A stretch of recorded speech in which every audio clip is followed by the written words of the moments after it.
नमस्ते, आप देख रहे हैं एमडी न्यूज। एमडी न्यूज के मेरदर्शन बुलेटिन में आप सभी का स्वागत है। आज के बुलेटिन के साथ मैं हूं निशा।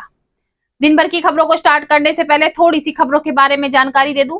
लगातार पुलिस की ठोस कार्रवाई के बाद भी गोकशी की वारदात सामने आ रही है। लगातार पुलिस द्वारा कार्रवाई की जा रही है और सुरक्षा बनाई जा रही है, लेकिन उसके बाद भी जगह जगह से गोकशी की घटनाएं सामने आ रही है। आज भी एक गोकशी की घटना सामने आई, आगे मैं आपको दिखाऊंगी। बार बार आप देख रहे हैं कि अग्नि को लेकर के, आग को लेकर के घटनाएं हो रही हैं। कहीं पर शॉर्ट सर्किट से आग लग रही है तो कहीं पर किसी कारण से आग लग रही है।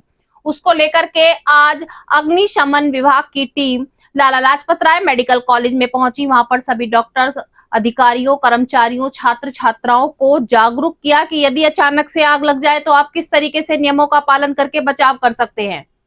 वहीं चोरी की वारदात भी रुकने का नाम नहीं ले रही। जहां जगह जगह पर चेकिंग अभियान चलाए जा रहे हैं, हर एक पर निगाह रखी जा रही है, लेकिन उसके बाद भी रोज चोरी की घटना सामने आ रही है। गंगानगर में चल रही श्रीमद् भागवत कथा के दूसरे दिन आज कथावाचक साध्वी द्वारा ध्रुव और मां गंगा के वाचन का रसपान कराया गया। तो जुड़े रहे मेरदर्शन के साथ, देखते रहे मेरदर्शन। सबसे पहले नजर डालते हैं आज की हेडलाइंस पर, जिसके प्रायोजक हैं जूम डिजिटल मूवी वर्ल्ड। मेरदर्शन समाचारों के इस भाग के प्रायोजक हैं खेमचंद पहलवान, पूर्व सदस्य उत्तर प्रदेश कांग्रेस कमेटी व अध्यक्ष गांधी मार्ग व्यापार संघ मेरठ। मेरठ में लगातार चलाया जा रहा चेकिंग अभियान, उसके बाद भी लगातार क्षेत्रों में हो रही चोरी की घटनाएं। आज थाना लिसाड़ी गेट क्षेत्र की मदीना कॉलोनी में फैसल मस्जिद के पास किताबों के कारखाने में चोरों ने चोरी की घटना को दिया अंजाम। मशीनों के मोटर किए चोरी, हुए फरार। कारखाने के मालिक ने थाने पहुंचकर कराई शिकायत दर्ज। सोशल मीडिया पर गानों से सुर्खियों में आई फरमानी नाज। आज पहुंची मेरठ पिता, भाई व जीजा के मामले में मिली सीओ ब्रजेश कुमार से। सीओ ब्रजेश कुमार ने फरमानी नाच को सुनाई खरी खोटी। फोटो खींचने को लेकर मीडिया कर्मियों से फरमानी की हुई बहस। Super specialist block PMSSY Lala Lajpat Rai medical college में अग्निशमन विभाग द्वारा किया गया मॉक ड्रिल। अग्निशमन विभाग के fire safety officer Ram Kripal Singh ने चिकित्सालय परिसर में उपस्थित डॉक्टरों, छात्र छात्राओं, नर्सिंग स्टाफ, कर्मचारियों व मरीजों को अग्नि सुरक्षा के बताए नियम। इस अवसर पर डॉक्टर श्याम सुंदर, डॉक्टर सुभाष दहिया, डॉक्टर गौरव गुप्ता, डॉक्टर विनोद चौरसिया, अग्नि सुरक्षा के सह प्रभारी अधिकारी डॉक्टर अमृत चौधरी, डॉक्टर रितु गुप्ता आदि रहे उपस्थित। थाना लिसाड़ी गेट क्षेत्र में ज्वारी भूरा व नासिर के बीच जमकर हुआ विवाद, हुई मारपीट, चली गोलियां। घटना के चलते इलाके में मचा हड़कंप। सूचना पर पहुंची पुलिस लगी जांच में। गंगानगर स्थित सरस्वती शिशु विद्या मंदिर ग्राउंड में दिव्य ज्योति जागृति संस्थान द्वारा चल रही श्रीमद् भागवत कथा के दूसरे दिन विश्वविख्यात कथा व्यास साध्वी द्वारा भक्त ध्रुव व मां गंगा की कथा का सभी को कराया गया रसपान। बताया गया, ध्रुव की संकल्प यात्रा का प्रतीक है आत्मा और परमात्मा का मिलन। कोई भी यात्रा जब तक नहीं होती पूर्ण, जब तक ना हो सदगुरु रूपी सेतु। परीक्षितगढ़ पुलिस को अफगानपुर गांव में गोकशी की मिली सूचना। मौके पर पहुंचे SP देहात पुलिस टीम। मौके से 4 आरोपियों को एक गाय, बिना नंबर के ग्रे कलर सेंट्रो कार, 4 चाकू, कुल्हाड़ी, रस्सी, तमंचे, 2 जिंदा व खोखा कारतूस के साथ किया गिरफ्तार। 2 आरोपी मौके से फरार। दिन पहले गढ़ रोड के ज्वेलर्स के यहां सुरंग खोदकर चोरी की वारदात को अंजाम देने के विषय को लेकर आज संयुक्त व्यापार संघ के व्यापारी पहुंचे SP सिटी कार्यालय। अपनी मांगों को लेकर उठाई आवाज। अब खबरें विस्तार से। सबसे पहले मैं आपको वही रोज वाली खबर बता दूं कि चोर बदमाशों के हौसले बुलंद होते जा रहे हैं। जहां पुलिस ठोस कार्रवाई कर रही है, जगह जगह चेकिंग अभियान किए जा रहे हैं, लेकिन उसके बाद भी चोरी, लूट और ऐसी घटनाएं रुकने का नाम नहीं ले रही हैं। आज फिर थाना लिसाड़ी गेट क्षेत्र में फैसल मस्जिद के पास किताबों के कारखाने में चोर घुसे और उन्होंने जो मशीनें थी, उनके जो मोटर थे, उनको लेकर वहां पर हाथ साफ कर दिया। जो कारखाने का मालिक था, पुलिस में सूचना दी गई। पुलिस मौके पर पहुंची, जांच की जा रही है, लेकिन लगातार ऐसी घटनाएं सामने आ रही हैं। चोर बदमाश लगातार चोरी की वारदात को, लूट की वारदात को अंजाम दे रहे हैं और पुलिस को खुली चुनौती दे रहे हैं। पुलिस जहां सख्त रूप से कार्रवाई कर रही है, लेकिन उसकी नाक के नीचे से ऐसी वारदात को अंजाम देकर चोर बदमाश फरार भी हो रहे हैं। क्या नाम है आपका? मेरा नाम शारिक है। सारिक जी, आपके यहाँ पे चोरी हुई है, क्या क्या आपका सामान गया है और कब ये चोरी की पता आपको लगी है? ये हमारा किताबों का कारखाना है। ये Madina colony, new Madina colony में, फैसल मस्जिद के पास। जी। और ये हम कल शाम के टाइम 6 बजे यानी कि मंडे के दिन कारखाना बंद करके गए थे। अब हम जब सुबह आए मंगल के दिन, तो हमने आके देखा तो इसका मशीन के मोटर खुले हुए थे। हमारे मशीन के मोटर गायब है और हमारे इसके जो पुर्जे महंगे थे वो सब गायब है। तो और क्या क्या सामान आपका गया है यहाँ से? मशीन के जो महंगे पार्ट्स थे वो ले गए, और मोटर वगैरह ले गए। कितनी कीमत की होगा आपका सामान जो चोरी हुआ है? मोटर करीबन 6 से 7 हज़ार रुपये का होगा। और बाकी जो छोटा सामान है उसकी कोई कीमत नहीं है, मतलब 1000, 2000, 10,000, कुछ नहीं पता इसके बारे में। तो ये चोर जो आए हैं आपके कारखाने में, कहाँ से आए हैं? ये कारखाने में जो चोर आए हैं ये मेरे ख्याल से बैक साइड से आए हैं। ये पीछे की दीवार से, पीछे गली है उधर की साइड, दीवार छोटी है उसकी, उधर की साइड से आए हैं ये। और ये स्टेबलाइजर है करीबन 20 से 25 हज़ार रुपये का। तो इसका वेट करीबन 50 किलो के करीब में होगा। ये इनसे उठा नहीं तो इसे तोड़ के गए, वो इसे तोड़ गए। तो पुलिस को सूचना दिया आपने? नहीं, अभी पुलिस को सूचना नहीं दी। वहीं कुछ दिनों पहले मैंने आपको दिखाया था मेरे दर्शन चैनल के माध्यम से कि गढ़ रोड पर एक ज्वेलरी शॉप में चोरों ने सुरंग बनाई और सुरंग बनाकर दुकान के अंदर घुसे और जब चोरी की वारदात को अंजाम दिया। उसी को लेकर के आज संयुक्त व्यापार संघ के सभी व्यापारी एसपी सिटी से मिले। उन्होंने अपनी आवाज उठाई। उन्होंने कहा कि बार बार सराफा व्यापारियों के साथ इस तरीके की घटनाएं हो रही हैं, लगातार घटनाएं सामने आ रही है, लेकिन उसके बाद भी पुलिस आखिर मौन क्यों है? क्यों अभी तक लुटेरों को नहीं पकड़ा गया है? क्यों बदमाशों को गिरफ्तार नहीं किया गया है? आज भी सभी संयुक्त व्यापार संघ के व्यापारियों ने यही आवाज उठाई कि क्यों व्यापारी, ज्वेलर्स जो व्यापारी है, सराफा व्यापारी हैं, वो क्यों अभी तक बिल्कुल सेफ नहीं।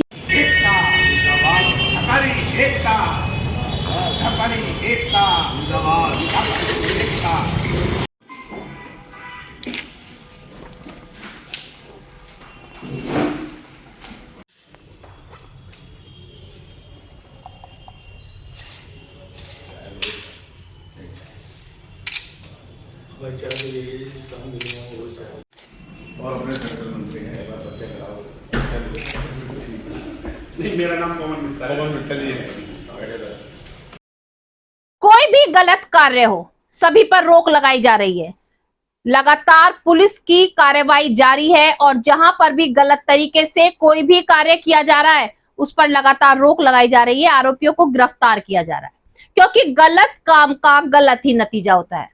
आपको बता दूं, थाना लिसाड़ी गेट में 2 जुआरियों में आपस में पैसे की लेन देन को लेकर विवाद हुआ। विवाद ने इतना भयानक रूप ले लिया कि विवाद मुंह से बात चलते चलते हाथों से बात शुरू हो गई। उसके बाद गोलियां भी चली, काफी मारपीट हुई। गोलियां चलने से आसपास के क्षेत्र में भी हड़कंप मच गया। सूचना पर पुलिस पहुंची, पुलिस जांच में लगी हुई है। जो तथ्य सामने आया वो यही है कि दोनों जुआरियों के आपस में पैसे के लेन देन को लेकर विवाद हुआ और ये कोई पहली घटना नहीं है। बार बार आए दिन ऐसी घटना सामने आती है। क्यों? क्योंकि ये कार्य गलत है। जुआ सट्टा, ये जो व्यापारी है, ये जो इस तरीके के जुआ सट्टा खेलते हैं, इन पर रोक लगानी चाहिए। ये पुलिस की नाक की तले फिर भी ऐसे कार्य को अंजाम दे रहे हैं। मेरा नाम भूरा। बोलो, क्या बात हुई आज? मैं घर से आ रहा था, 20,000 रुपये तक तंदूर लेने जा रहा था, 20,000 रुपये के। नासिर बिहारी आया, उसका भाई था एक, उसके साथ और एक जना और था, तो गोली मार के 20,000 रुपये छीन के ले ली। गोली मार के। कहाँ की बात है? गड्ढों में थी, बात मस्जिद के सामने गड्ढों में थी। कोई बात हुई कुछ से? नहीं, कोई बात नहीं। खाने खा के बदमाशी के पैसे मांग रहे थे छीन के लिए। अकेला ही है? 3 जने थे, एक उसका भाई था, एक वो था। भाई का क्या नाम है? भाई का नाम पता नहीं है, भूल रहा भाई का नाम। अच्छा। गौ सुरक्षा के बड़े बड़े दावे किए जा रहे हैं। लगातार हिंदू धर्म में कहा जा रहा है कि गौ की पूजा करनी चाहिए, गौ सुरक्षा बहुत जरूरी है, हमें गौ को पालना चाहिए, गाय हमारे लिए बहुत उपयोगी है। लेकिन उसके बाद भी जगह जगह से गोकशी की घटनाएं सामने आ रही हैं। लगातार गौ कटान जैसी घटनाएं भी सामने आ रही हैं। पुलिस भी सतर्क हो चुकी है, हिंदू संगठन बार बार आवाज उठा रहे हैं, लेकिन उसके बाद भी ये घटना रुकने का नाम नहीं ले रही। आज भी थाना परीक्षितगढ़ पुलिस को सूचना मिली, मुखबिर की सूचना के आधार पर उन्हें सूचना दी गई कि अफगानपुर गांव में गो कटान चल रहा है, जिसको लेकर के थाना प्रेक्षितगढ़ पुलिस की पूरी टीम सीओ देहात मौके पर पहुंचे। अफगानपुर पहुंचने पर उन्होंने रंगे हाथों 4 आरोपियों को गिरफ्तार किया। गिरफ्तार युवकों के साथ साथ आपको बता दूं, एक गाय, एक ग्रे कलर की सेंट्रो कार, चाकू, छुरे, तमंचे, रस्सी और काली पन्नियां, प्लास्टिक के बोरे, बहुत सारा सामान जो गोकशी में यूज होता है वो वहां से बरामद हुआ। 2 आरोपी मौके से भागने में कामयाब रहे, लेकिन पुलिस उनकी भी तलाश कर रही है। बार बार ऐसी घटना सामने आ रही है। आरोपियों को गिरफ्तार तो किया जाता है, लेकिन जो ये गोकशी में और कड़ियां जुड़ी हुई हैं, जो लोग जुड़े हुए हैं, वो अभी तक क्यों नहीं पकड़े जा रहे, क्यों उन पर शिकंजा नहीं कसा जा सका। सर, पुलिस और बदमाशों के बीच मुठभेड़ हुई है, क्या पूरा मामला, किस क्षेत्र का मामला? कल बीती रात थाना परीक्षितगढ़ को एक सूचना मिली थी कि अगवानपुर के जंगलों में कुछ लोग गोकशी का प्रयास करने वाले हैं। तत्काल पुलिस सक्रिय हुई और मुखबिर के बताए गए स्थान पर पहुंची। वहां पर कुछ लोग थे जिन्होंने पुलिस को देख करके फायरिंग शुरू कर दी। जवाबी फायरिंग पुलिस के द्वारा आत्मरक्षा में की गई, जिसमें अभियुक्त इमरान के पैर में गोली लगी है और मौके से 3 अन्य अभियुक्त की गिरफ्तारी की गई है। इरफान, साजिद और एक अन्य अभियुक्त है। इन अभियुक्तों का एक लंबा आपराधिक इतिहास है और इनके ऊपर गोकशी के पहले भी मुकदमे रहे हैं। इनके पास से 315 बोर का 2 तमंचा बरामद किया गया है। इसके साथ ही चाकू और इसके अलावा जिस पिकअप गाड़ी में गाय को लेकर आए थे वो पिकअप गाड़ी बरामद की गई है। जिस सेंट्रो कार में आए थे वो सेंट्रो कार बरामद हुई है। तो यह थाना परीक्षितगढ़ पुलिस की एक बड़ी सतर्कता भरा उपलब्धि है और मैं इस कार्य के लिए पूरी टीम को बधाई देता हूँ। जैसे धीरे धीरे गर्मी बढ़ रही है, वहीं पर आग लगने की घटनाएं बार बार सामने आ रही हैं। कहीं पर शॉर्ट सर्किट से आग लग रही है, कहीं पर किसी कारण से आग लग रही है, जिसको लेकर के काफी परेशानियों का सामना करना पड़ रहा है, काफी नुकसान हो रहा है। वहीं उसी की जानकारी के लिए, उसी के नियमों को बताने के लिए आज मेडिकल कॉलेज में मॉक ड्रिल किया गया। जी हाँ, अग्निशमन के अधिकारियों द्वारा आज मेडिकल कॉलेज के ग्राउंड में सभी डॉक्टर्स, सभी नर्सिंग स्टाफ, छात्र छात्राओं, कर्मचारियों को जागरूक किया गया। उनको बताया गया कि किस तरीके से हम आग लगने पर सुरक्षा पा सकते हैं, किस तरीके से नियमों का पालन करके हम बचाव कर सकते हैं। आज के कार्यक्रम में सभी डॉक्टर्स का पूर्ण योगदान रहा। सभी अग्निशमन के जो अधिकारी थे वो भी मौजूद रहे और सभी ने यही जागरूकता फैलाई कि आग अगर लग जाती है तो हमें किस तरीके से नियमों का पालन करते हुए किस तरीके से हम बचाव कर सकते हैं अपना और अपने आसपास का।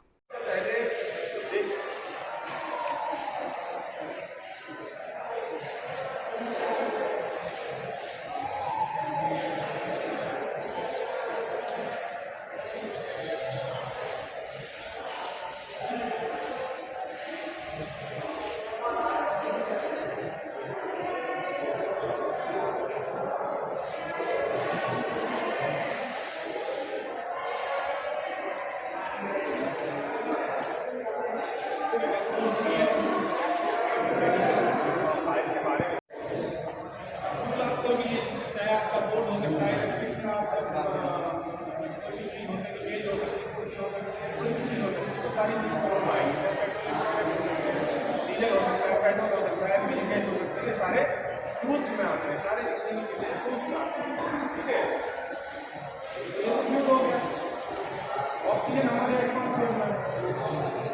और टेम्परेचर कहीं से भी जनरेट हो सकता है। एग्जाम्पल के अगर समझ लीजिए हमारे यहाँ सबसे ज़्यादा हर जगह लाइट का कंसेप्ट है। बिना लाइट के हमारे यहाँ के बाद इसकी एक सेफ्टी पिन लगी हुई है, ठीक है।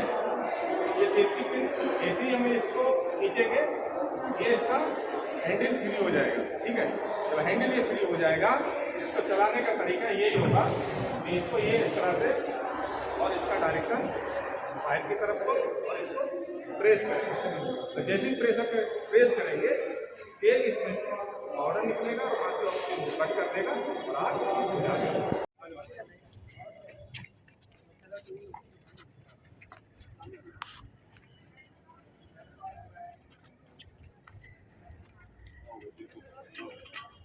ऐसे निकालना इसको ऐसे निकालना है, ये प्लास्टिक वाला जो हिस्सा है इसको निकालना। फिर आपको उठाना है ऐसे, जहाँ पार है उसके लिए ऐसे जाओ, ये पैर आगे रखो, पाइप को पकड़ो, इधर जाओ भैया, इसको ऐसे ऊपर से प्रेशर कुकर की तरह ऐसे दबाना। एक ड्राई वाला भी मौका लो, या डॉक्टर साहब आएंगे वो कहेंगे कब होगा, तो ये पॉसिबल नहीं है। ठीक है, अब इसका डेमो कर लेते हैं, देख लीजिए कैसे चलता है और किस तरह से। सोशल मीडिया पर सुर्खियां बटोरने वाली फरमानी नाज, जी हां, गीत गा करके सुर्खियां बटोरती हुई फरमानी नाज जैसे अचानक से नाम कमाती हुई आगे बढ़ी। लेकिन अभी कुछ दिनों पहले आपने सुना होगा उनके पिता, भाई और जीजा को पुलिस द्वारा गिरफ्तार कर लिया गया था चोरी और डकैती के इल्जाम में। काफी जो सरिया था, बहुत सारा चोरी का सामान फरमानी नाज के घर से भी बरामद हुआ था, जिसको लेकर के उन पर कार्रवाई की जा रही है। आज फरमानी नाज मेरठ पहुंची, सीओ ब्रजेश कुमार से मिली और उनसे अपने पिता, भाई और जीजा को लेकर के बात की। लेकिन सीओ ब्रजेश कुमार ने उनको फटकार लगाई। साथ साथ जब मीडिया कर्मियों ने उनकी फोटो लेनी चाहिए तो उससे भी उनकी बहस हो गई। आप देख रहे हैं कि अपने नाम का सहारा लेकर आरोपियों को छुड़वाने का प्रयास करने पहुंची फरमानी नाज। गंगानगर स्थित सरस्वती शिशु विद्या मंदिर के ग्राउंड में चल रही श्रीमद् भागवत कथा के दूसरे दिन आज विश्व विख्यात साध्वी द्वारा ध्रुव और मां गंगा के जो कथा थी उसका भक्तों को रसपान कराया गया। बताया गया कि ध्रुव की जो कथा है ये आत्मा और परमात्मा को जोड़ने की कथा है। साथ साथ उन्होंने ये भी बताया कि अगर गुरु नहीं है तो गुरु के बिना ज्ञान नहीं है, क्योंकि गुरु वो दीप है जो हमें किसी दूसरे मार्ग पर पहुंचने का रास्ता दिखाता है। गुरु के बिना हम किसी भी कार्य को नहीं कर सकते। गुरु हमें कहीं भी पहुंचने के लिए एक सेतु का काम करता है। आज विश्व विख्यात साध्वी द्वारा कथा का वाचन कराया गया। कथा को सुनने के लिए भक्तों की काफी भारी भीड़ पहुंची। कथा के दूसरे दिन भक्तों की काफी भीड़ वहां पर पहुंची और जिस तरीके से कथा को सुनाया जा रहा था तो भक्त उसका आनंद भी ले रहे थे, उसको समझ भी रहे थे कि किस तरीके से ध्रुव ने आत्मा और परमात्मा के मिलन के बारे में मां गंगा से वरदान सुना। आज के मेरे दर्शन बुलेटिन में बस इतना ही। तेज और ताजा खबरें जानने के लिए देखते रहिए मेरे दर्शन। यदि आप भी हमारे साथ जुड़ना चाहते हैं या स्पेशल बुलेटिन बनवाना चाहते हैं तो नीचे दिए गए नंबर पर संपर्क करें, सब्सक्राइब करें एमडी न्यूज मेरठ।